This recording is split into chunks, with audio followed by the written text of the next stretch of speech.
So today we're at Almond Cafe. I'm gonna have an interview with the most experienced person I've known in fitness. She's been a swimmer, from swimmer to CrossFit. She's been to regional, and from regional she's now an endurance athlete. Welcome, the Jaala Thibault. Thanks. Nice to be here.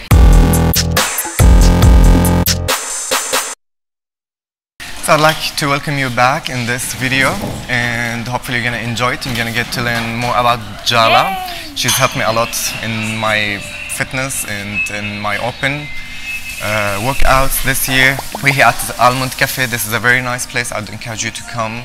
They have like lovely coffee and food. And if you're wondering about the very nice and beautiful interior space, it's designed by interior designer Amani Tabaza. So Jaala, can you tell us more about you? Yes, my name's Jaala, and I'm in Jordan on a teaching fellowship with the United States Department of State. But my hobby is CrossFit, so I coach with Safe at CrossFit Crescent, and I love it here. We love having you here as well. How long have you been in Jordan? I've been here for 8 months now. I want you to tell us backward from time like when you started doing your fitness, and you started as a swimmer, you told me. And how did you transit from one fitness field into the other one? Okay. Well, I've been an athlete as long as I can remember. I started as a swimmer and a runner when I was, I don't know, 5 or 6. And I swam until university. Then I got a scholarship to swim in university and finished that. And then I went abroad and I kind of lost that team spirit of doing sports with other people. When I got back from Peace Corps, I found CrossFit. My friend Nick Meyer in Santa Cruz was doing it at CrossFit Santa Cruz, and he told me that I should try to make my paddling, my ocean paddleboarding stronger. So I went with him and I tried it in November of 2008. 2008. Yeah. And till 2008 you were still a swimmer all the time before that? Yeah. Swimmer and runner? Swimming and running. And Okay. triathlon. I didn't know how to race a bike, but I was good at the other 2 sports, so it was easy. How did you find the transition to CrossFit, or to start adding weightlifting and other things like this? At first I was doing it for fun, but then I found out that I was okay at it, and I really liked learning the lifting and the new skills. I did my first competition and then I was hooked. So I started competing in 2009. And I went to the CrossFit Games at the ranch in 2009. Wow. And I watched those girls and I was like, I can do this. I'm going to go to the CrossFit Games next year. I wanted to go to the games in 2010, and then I started training really hard in 2009 and 2010. I would like to say that although I competed in CrossFit and I ended up meeting my goal of making regionals, after I competed, it became a way for me to stay healthy, and almost 10 years later, I still love it. So I'm looking forward to telling you more about my evolution as a CrossFitter, but I still love it. I'm still doing it. Who was your inspiration or motivation, or who pushed you into fitness, or did you like it, not like it, and all of that in the very first days of your life? Yeah, personally, it was my father. He was a baseball player, and in his adult life, after university, he was a runner and just really loved doing sport. I remember every weekend, or most weekends, my brother and I would go to track meets or run races with my dad. So I really admired him. And my grandfather, he did sports until he died when he was 100. He holds many Masters world records in throwing events from... Wow, that's amazing. From the age group like 75 to 100 years old. So I watched my grandfather and my father do sports my whole life. And my Aunt Mandy was a great sportswoman. She played rugby and weightlifting and did running and swimming. So everyone on my dad's side inspired me to do sports. And nobody pushed me. We just loved it. It's like part of our blood. Yeah, so you come from a pretty much very athletic family. Yeah, for sure. My sister and brother too. My brother played soccer and then ran cross country in college, and my sister was a gymnast and a weightlifter and does CrossFit too. Wow. Yeah. How about your mother? Or from my mother's mother side? is more into the artistic side. She does dancing. She's a great hula dancer, Hawaiian dancing. Nice. When did it stop being professional that you would compete? I think the first point when I didn't really like competing anymore was my freshman year of university, because then I was on a scholarship and there was pressure to perform for money, right? So I didn't like it as much at that point. But then after a while I started loving it again for the reasons that I love it now. It makes me healthy and I love the people in the sport. So it became fun again. But then I reached that point in CrossFit too. After my second regional in Asia, I didn't like it anymore. I was frustrated and I was stressed to achieve more than I was capable at the time. So I took a step back and shifted to endurance. You felt that خلاص you don't need that stress anymore of competition and you want to enjoy the workouts the workouts? Yeah, I think that it happened because it was a big letdown for Asia Regionals in 2011. I failed on a movement that I knew well and it disqualified me from regionals. Which was? There was a thruster ladder and the starting weight was not heavy, it was 105 pounds, but there was a rule at that regional where you could not move your feet on the lift, and so you're supposed to do a squat clean and thruster without moving your feet at all. And so even if you took one step, you're disqualified from all of regionals. I know. Disqualified? From like all it's not of a no-rep? Yeah, it's not even a no-rep. no-rep. You get disqualified from regionals. Wow. So I don't think they still have this standard. They've changed their philosophy on those rules now. But so I missed that lift. I took a couple steps forward and I couldn't believe it. I was disqualified on the second event of regionals. So I was really devastated, and I think I was angry too at myself for not practicing more, but also at CrossFit I was angry at the rules. And so I I didn't give up. I still tried to compete. I returned to the US and I tried to make the team in 2012 with my team at that point in Southern California. And we actually tied for 30th place, which would have put us in regionals, but the other team we tied with had a higher score, so they were chosen to go. So 2012 was my last chance to go to regionals. Yeah, and then everyone started getting a lot stronger, and I just wasn't strong enough anymore. Yeah, like the fitness, the CrossFit has been growing so much. Like I've watched all the documentaries for CrossFit and how it evolved. Yeah. Like the workouts in the games of 2008 or 2007. Yeah, it's now so easy. It's open. like our it's now training. Open level workouts. Yeah. Which is amazing. I just want to tell you about this coffee. It's really amazing. This is the signature they have at Almond, which has the almond flavor to it. I'm not sure about the name, but I really like it. It has even some almond flakes inside. Okay. 2011, it was your first time at the regional. That was my second time. So my first time was Southwest Regionals in 2010, and that was when California, Hawaii, Arizona, New Mexico, and I think maybe Nevada, I can't remember, but it was a huge regional. So it was all of those states in the Southwest Regional. Oh. So I went to that regional, and that was the year before the Open started, so we actually had physical sectionals, we called it. So there was a level before regionals. It wasn't an Open. It wasn't an Open, so we actually, in the Southern California sectional, we went to UCLA, University of California, Los Angeles, and we had a 2-day event. And then the top 20, if I remember, went to the Southwest Regional. So 20 from all of those sections went to Southwest Regional. I got 9th in the Southern California sectional that year. Wow. Yeah. So I remember that you once told me about a story with the muscle up. Can you tell us more about that? So after that sectional, we went to Southwest Regionals. And they announced the events about a week before the regional. At that point, all of the regionals were different. So they didn't have the same events in the regionals. So our events were different than North Central or Canada. So they announced the Southwest Regional events, and of course one of them had muscle ups. And at that point, maybe only 20% of girls could do muscle ups. Like, it was a very hard skill for us at that point. It is still a hard. So I didn't have muscle ups. I was terrified.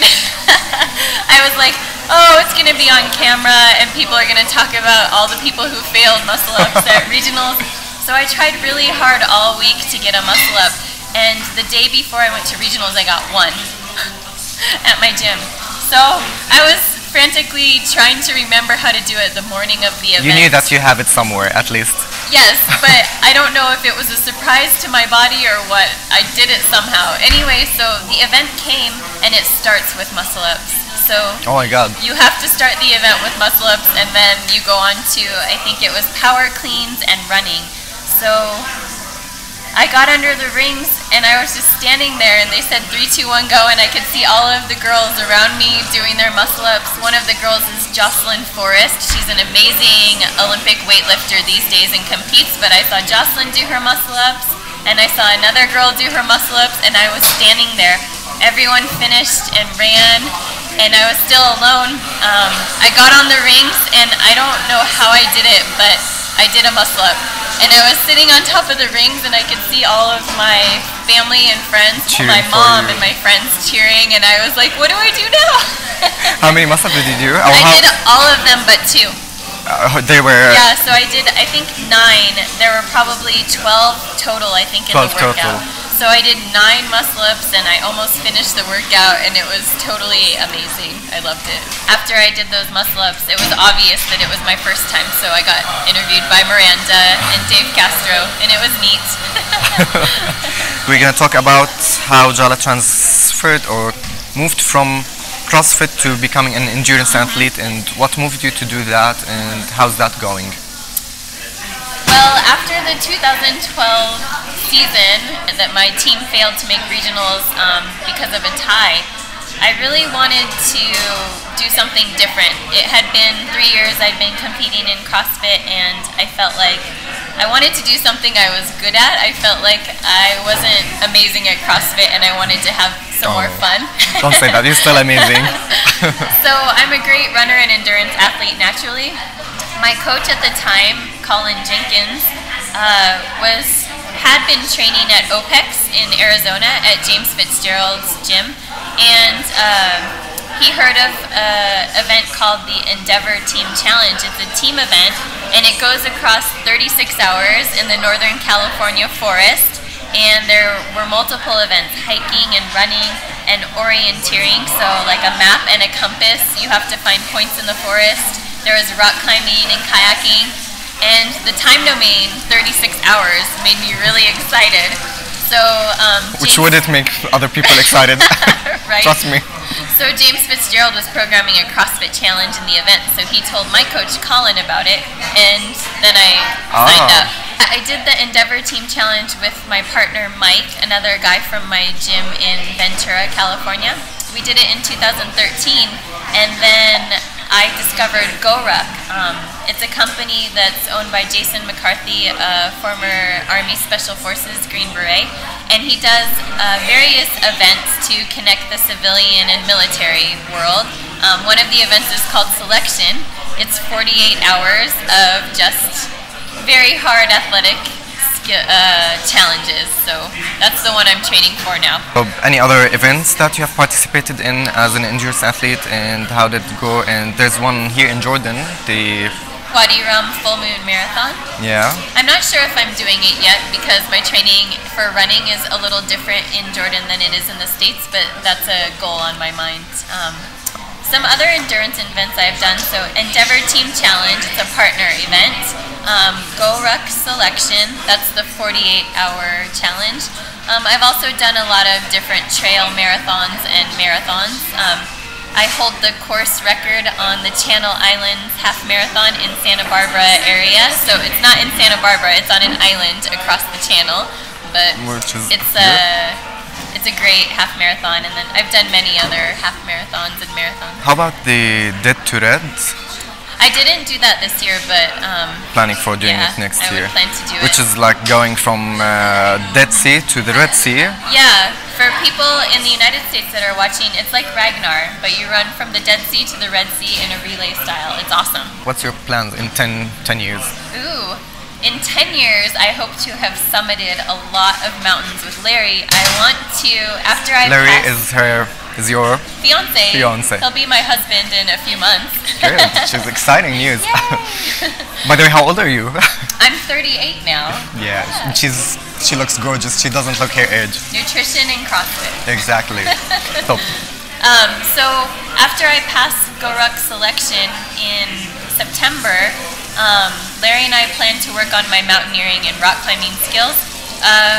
We've only climbed one tall mountain together, Mount Rainier in Washington State, but I'd really like to do higher mountains like in India, Nepal, and the United States. So we're going to work on mountaineering after this. Have you tried any mountains here in Jordan?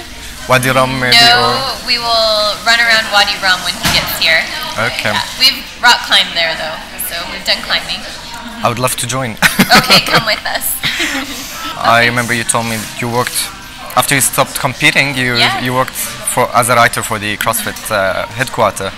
How did that happen? How did you move from being an athlete to that? Who invited you to do that? And my friend Kenny Palmer, who wasn't my friend yet, she was an editor for headquarters, our area, Southern California, for the website. So she employed writers for the website.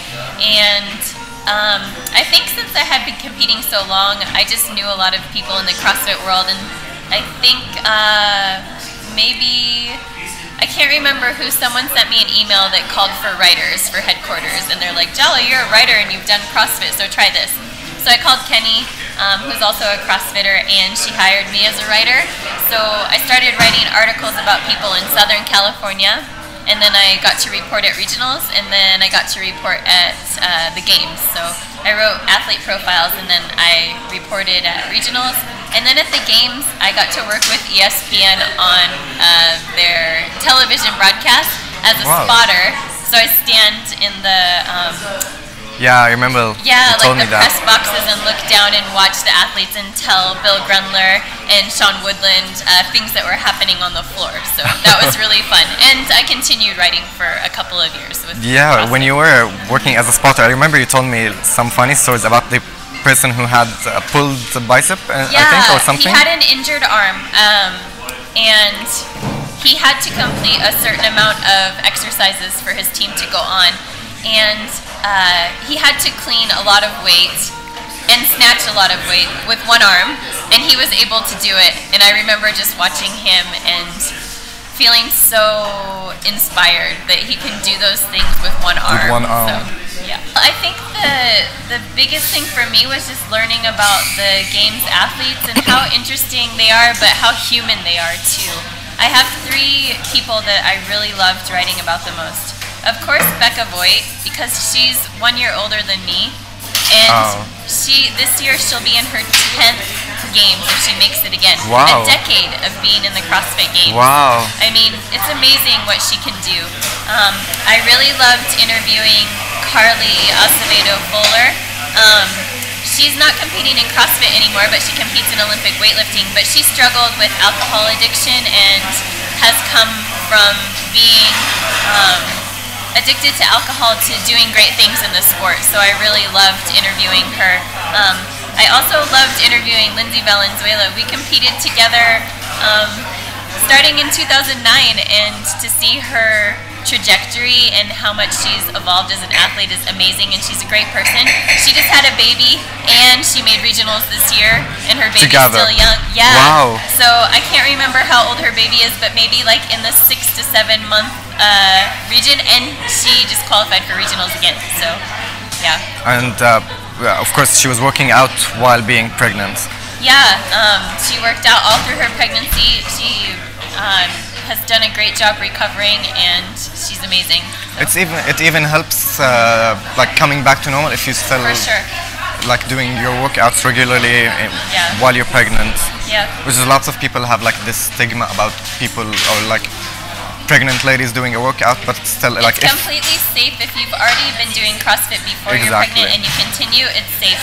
I wouldn't suggest to start it when you're pregnant, but if you've already been doing it and you have a coach who's knowledgeable about your body and you also know how to control yourself, then it's very safe. Farther away from fitness, we're going to talk about Jaala the person.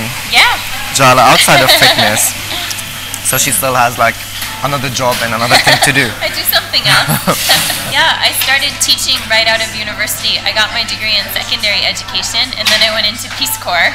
So I lived in China and then in Micronesia, and I taught kids and university. Then after that, I got my master's degree in teaching English, and so I've been teaching English and writing and education for 12 years now. What's your hobbies that's not related to fitness or teaching? Writing. Yeah. Writing, of course. I love to write, and then Larry. She has a blog. Yeah, it's called Flies on a Wall. You're gonna find it in the description box below under this video. Yeah, I love writing, and then Larry's introduced me to rock climbing and mountaineering, so we go rock climbing whenever we can, and I actually really love it. And I try to stay away from my competitive mind, but I've already started watching a lot of like girls who climb, and I'm like, I can do that. I can be better than that. You just can't help it. It's in your DNA, I guess. By the way, since you traveled to, or you lived in so many different countries or even different continents of the world, which one was your favorite, or like, does everyone has its own flavor to it? Yeah, definitely everyone has its own flavor. I think the thing that I love most about Jordan is the people, of course. Thanks. Everyone is so lovely, and I have really good friends here, and they're welcoming, and everyone teaches me something different that I need. So I love Jordan for the people.